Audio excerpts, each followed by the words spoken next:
I can't be Queen of Oridon.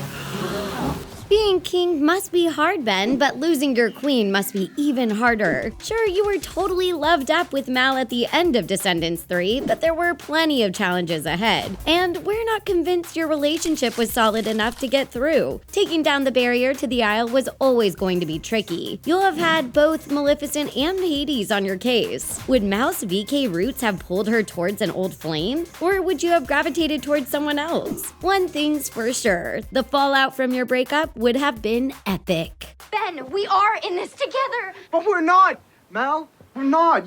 We're speculating that Mal and Ben would have broken up after D3. Keep watching to the end to discover the disastrous consequences that could affect all of Oridon and the Isle if the power couple does indeed call it quits.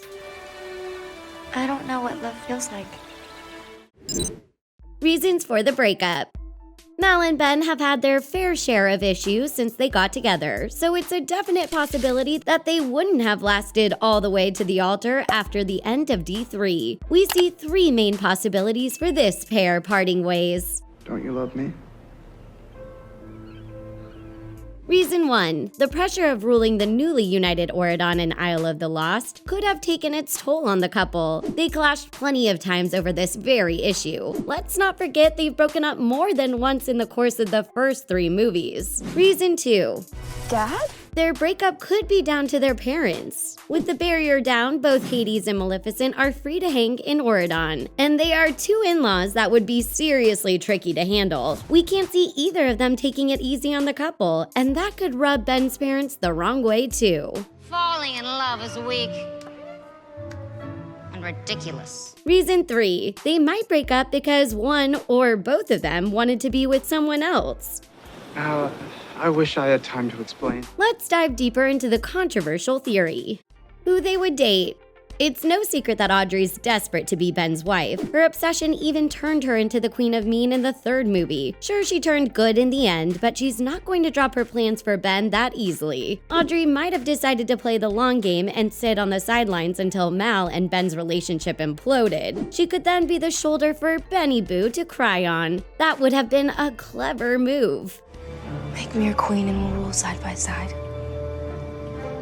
And Ben might have needed that sympathetic shoulder when Mal started dating Harry Hook. There's obvious chemistry between Mal and Harry, and he'd be so appealing to Mal when she started to feel overwhelmed by her duties as queen. We've seen it time and time again that when the pressure gets to Mal in Oridon, she goes running back to the Isle, and Harry would be waiting for her with his temptingly uncomplicated life. With her dad, Hades rocking the guy liner too, Mal might just want the familiarity of that rock star pirate world. And let's not forget that Dove Cameron and Thomas Doherty are dating in real life, so it would be so fun if their characters followed suit. The situation could even push Ben into the arms of another pirate, but more on that later. It's not so different from you when you came to Oridon, Mal.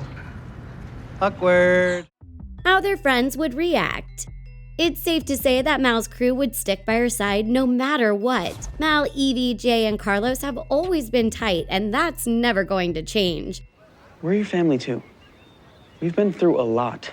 But things might not be so straightforward with the rest of the gang. Jane might be torn between loyalty to Ben and agreeing with her bae Carlos. The same goes for Doug and Evie. Could it break up these couples too? Celia, Dizzy, and the Smee twins could have gotten so invested in their Oridon life that they might side with Ben rather than Mal. After all, she did betray them when she told Ben to permanently close the barrier in D3. I think that we have to close the barrier. Forever. Although Mal and Uma made nice by the end of the 3rd movie, there are some deep-rooted issues between these two, and the Mal-Harry ship might test Uma and Mal's rekindled friendship. Uma could be jealous and side with Ben. These two have history, even if it was down to a spellbook in Descendants 2. Just imagine if Ben and Uma struck up a relationship. The fallout from their breakup. In practical terms, Mal and Ben breaking up could spell disaster for both the AKs and the VKs. It was thanks to this couple that the barrier to the Isle came down. So if things got really bad between Mal and Ben, it could create a divide between Oridon and the Isle again. People might be forced to take sides, fights might start to break out, and let's not forget, Ben has the beast in him and Mal has the dragon in her. If their breakup got ugly, could these two face off as their animalistic selves? In the the ultimate battle. Now that would be fascinating to watch. So that's a wrap on what would happen if Mal and Ben broke up after D3. Which Descendants couple do you ship the most? Let us know in the comments. Make sure to subscribe to The Things and don't forget to give this video a big thumbs up. We'll catch you next time. Thanks for watching.